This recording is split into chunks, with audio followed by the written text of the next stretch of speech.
in the blood-soaked grass of Little Bighorn, as arrows rained down and gun smoke filled the air, a black man knelt on one knee, calmly firing his sporting rifle at approaching warriors. "Goodbye, Rutton," he called to a retreating soldier. His name was Isaiah Dorman, interpreter, frontiersman, and the only black casualty in Custer's infamous Last Stand. Despite serving as a vital cultural bridge between Native Americans and the U.S. Army, not a single verified photograph of him exists. His face, like much of his remarkable life, remains a shadow in American history. Isaiah Dorman was born a free black man in Water Street, Pennsylvania, distinguishing him from the majority of African Americans who remained enslaved during the pre-Civil War era. He stood approximately 5'10" to 6 feet tall with distinctively bowed legs and curly hair. His complexion was described as light black, suggesting possible mixed ancestry, though definitive information about his parentage remains unconfirmed. His literacy skills, demonstrated in his later employment, indicate he received some education, an opportunity uncommon for many black Americans of his era. The specific circumstances of his departure from Pennsylvania and initial westward migration remain undocumented in surviving historical accounts. By 1853, Isaiah Dorman had made his way to Minnesota Territory, where he worked on the construction of Fort Ridgely. The fort, established as a military outpost following the 1851 treaties with the Dakota, employed both military personnel and civilian laborers to build its limestone structures. During his time at Fort Ridgely, Dorman married a Dakota woman.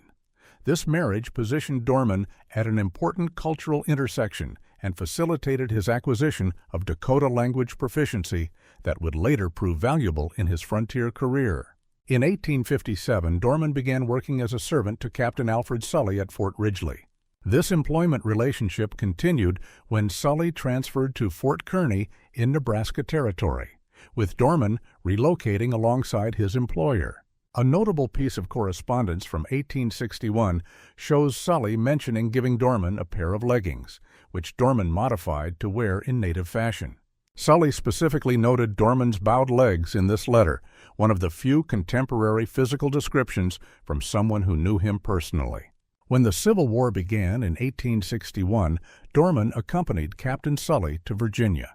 His exact duties during this period are not extensively documented, though he maintained his position as a personal servant to Sully, who served as an officer in the Union Army.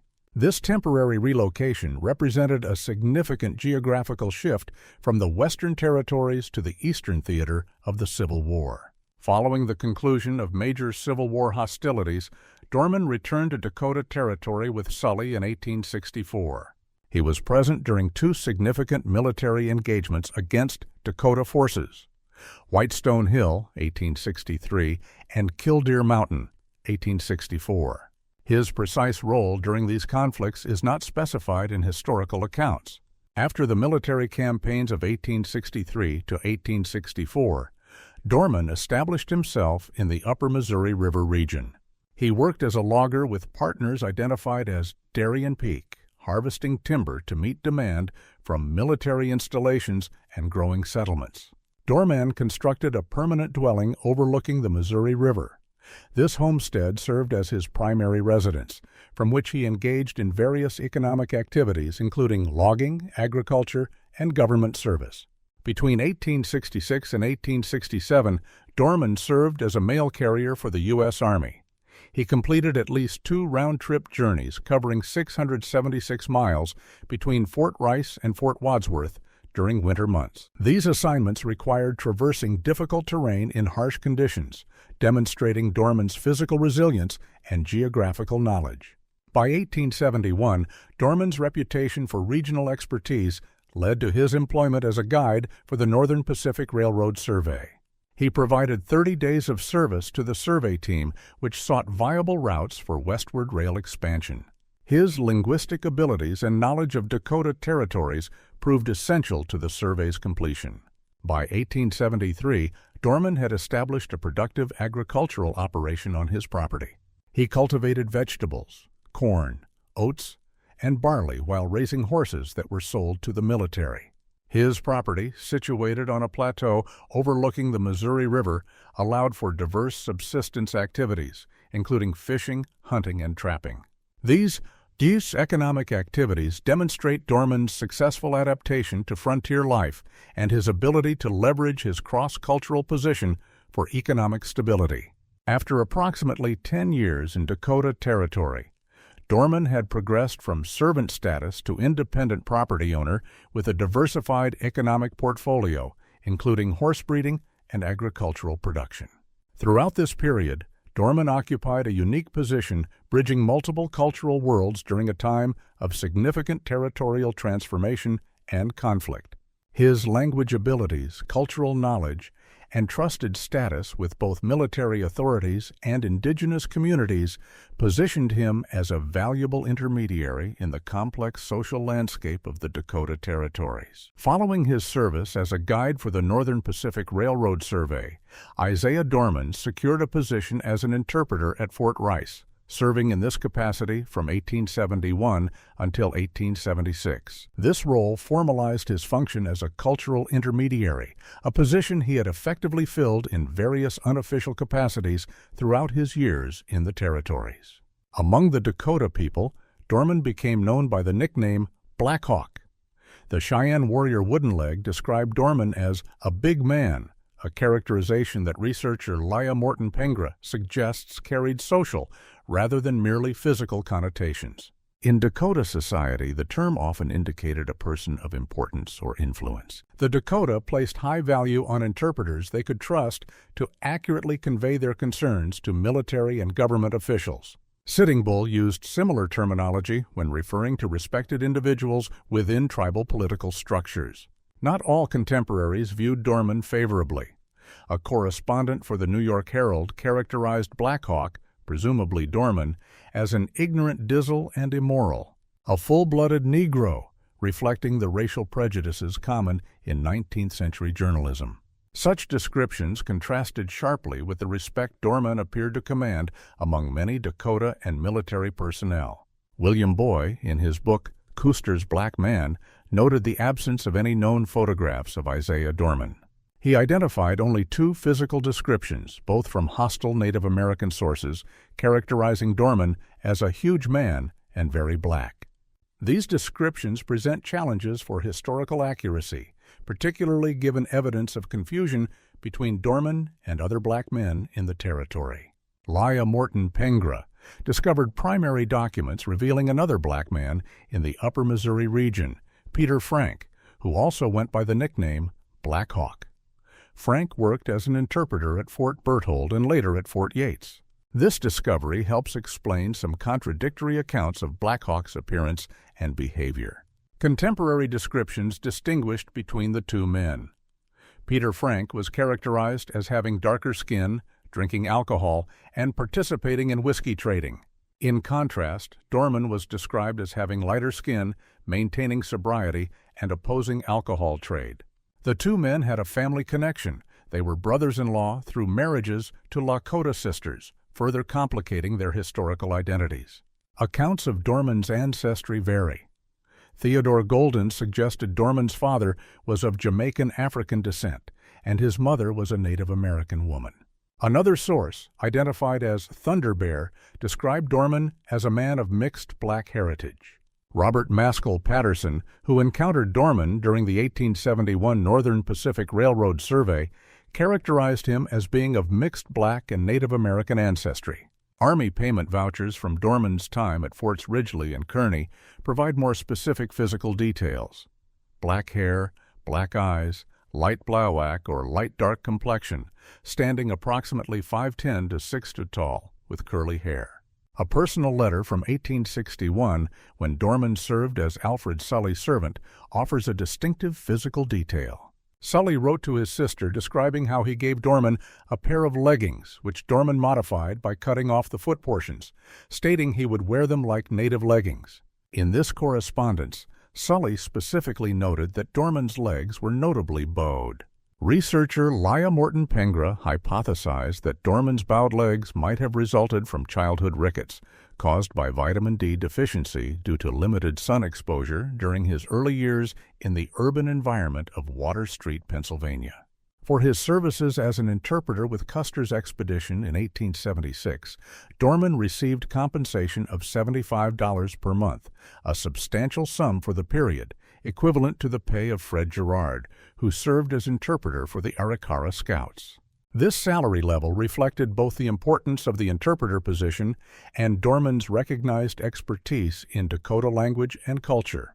This final assignment as interpreter for the 7th Cavalry would place Dorman at the center of one of the most infamous battles in American frontier history, marking the culmination of his remarkable journey from Pennsylvania to the Western Territories. On June 25, 1876, Isaiah Dorman was assigned to the battalion commanded by Major Marcus Reno as the 7th Cavalry approached what would become known as the Battle of Little Bighorn.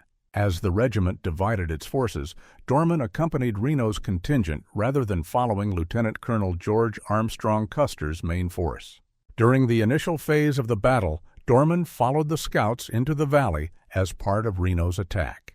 The assault quickly encountered stronger resistance than anticipated, as Reno's men faced a much larger Native American force than intelligence had suggested.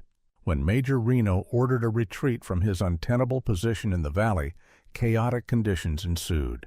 Soldiers and civilians alike attempted to withdraw through difficult terrain while under heavy fire.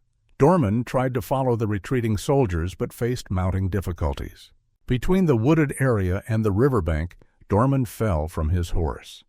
This occurred not far from where Scout Charlie Reynolds also became dismounted. The two men, both civilians serving the military in specialized roles, found themselves in extremely vulnerable positions as the retreat continued around them. A soldier later reported finding Lonesome Charlie Reynolds and Isaiah lying together as if they would not leave each other in the aftermath of the battle. This account suggests the two men may have attempted to provide mutual support during their final moments.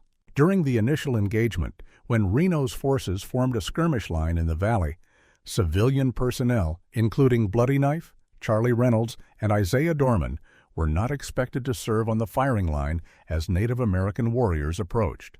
As non-combatants, their primary roles were as interpreters and scouts, rather than frontline fighters. After Reno ordered the withdrawal from the wooded area, Dorman emerged from the forest only to have his horse immediately shot from under him.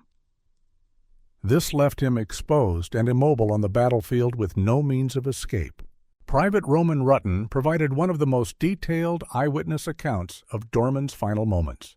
Rutton observed Dorman kneeling on one knee, calmly firing his sporting rifle at approaching warriors. According to Rutton, Dorman looked toward him and called out, "Goodbye, Rutton," apparently recognizing the futility of his situation. In correspondence after the battle, Rutton wrote that Bloody Knife Isaiah and Charlie Reynolds were killed right out of the woods 50 feet apart, providing key details about the proximity and timing of these civilian casualties. Another eyewitness, Scout George Herendine, who had been left behind in the wooded area, observed Dorman's death immediately after he exited the forest. Herendine's account notes that Dorman fell not far from Charlie Reynolds, who was shot approximately 150 yards away. Herendine further reported seeing Native Americans shooting Dorman and Native women striking him with stone hammers. He specifically noted that Dorman's legs received multiple gunshot wounds. Despite his significant contribution and dramatic death at Little Bighorn, Isaiah Dorman's grave remained unmarked for over a century. It was not until June 25, 1983, 107 years after the battle, that a white headstone was finally dedicated to mark his final resting place. The marker bears the inscription, "Isaiah Dorman, Interpreter, fell near here, June 25, 1876. The reverse side reads, "Donated by the Adolph Coors Company Barney Ford Memorial Association." The Barney Ford Memorial Association was an advocacy group for African Americans in Colorado, recognizing the historical significance of Dorman's role as the only black casualty at Little Bighorn. Dorman's grave marker stands in a meadow on the battlefield and is protected by fencing to prevent damage from cattle grazing in the area. This physical protection mirrors the slow but eventual protection of his historical legacy. In addition to his individual marker, Dorman is also commemorated on the monument at Last Stand Hill, which lists the names of all those who fell during the battle. However, in contrast to the full names given to other casualties, Dorman is identified only by his first name, Isaiah, a subtle reflection of the different status accorded to civilian personnel and possibly his racial identity. This disparity in recognition, only partially remedied over a century after his death, underscores the complex racial dynamics that characterized Dorman's life and continue to influence how his historical significance is understood and acknowledged. A search for Isaiah Dorman on Internet image databases returns numerous photographs purportedly of him, but most lack authenticity. Historical verification requires comparing the dates and locations of these photographs with Dorman's documented timeline. One frequently misattributed image actually depicts a member of the 25th Infantry Regiment, Buffalo Soldiers, stationed at Fort Meade near Sturgis, Dakota Territory. This photograph dates to approximately 1880 to 1886, several years after Dorman's death at Little Bighorn in 1876. Making it chronologically impossible to be him. Dorman's bowed legs, documented in Sully's 1861 letter, likely affected his horsemanship.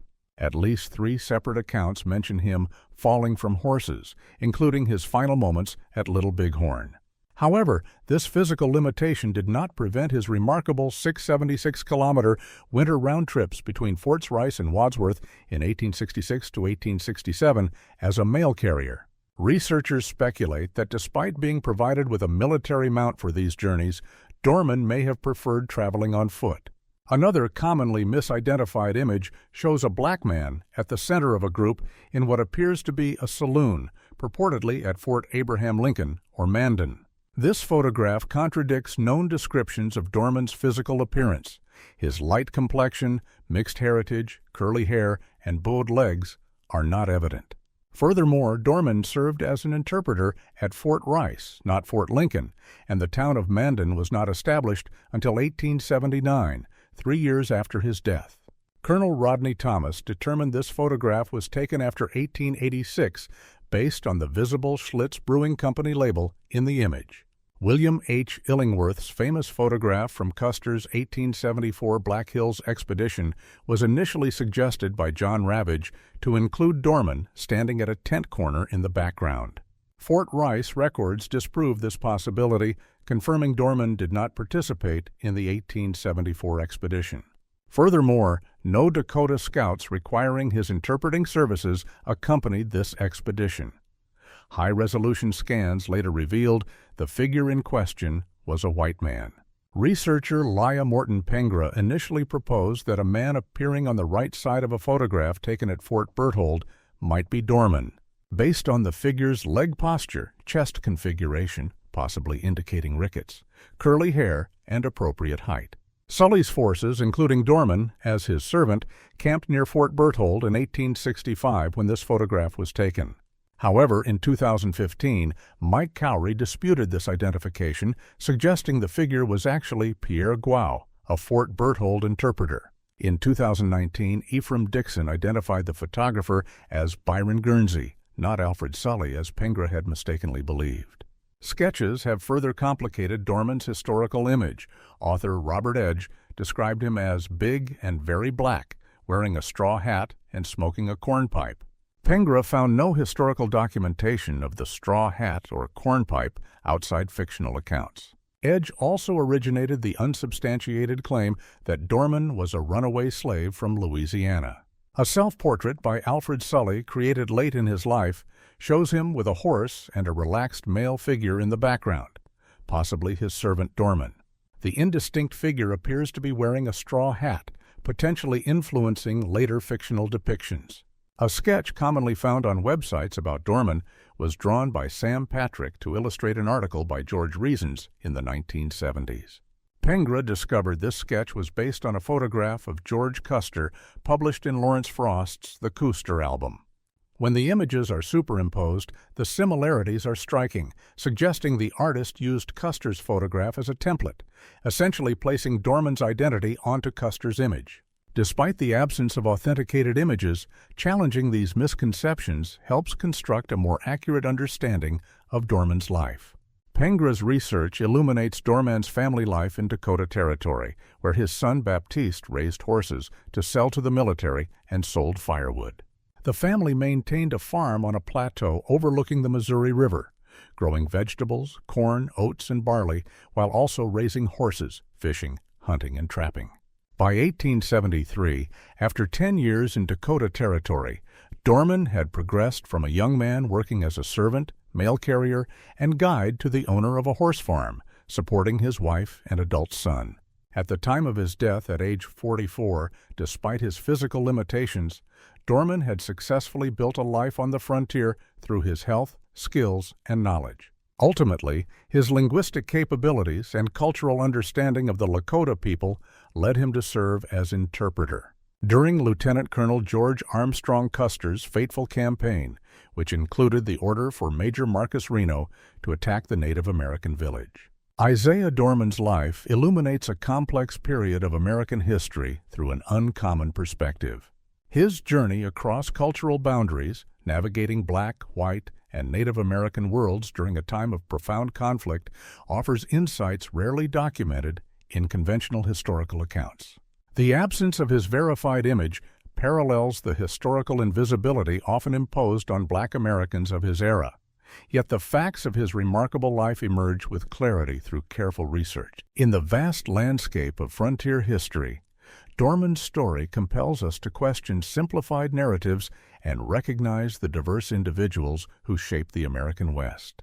Though he died on a battlefield now memorialized for others, Dorman's unique position between worlds continues to fascinate historians and challenge our understanding of this pivotal era in American history.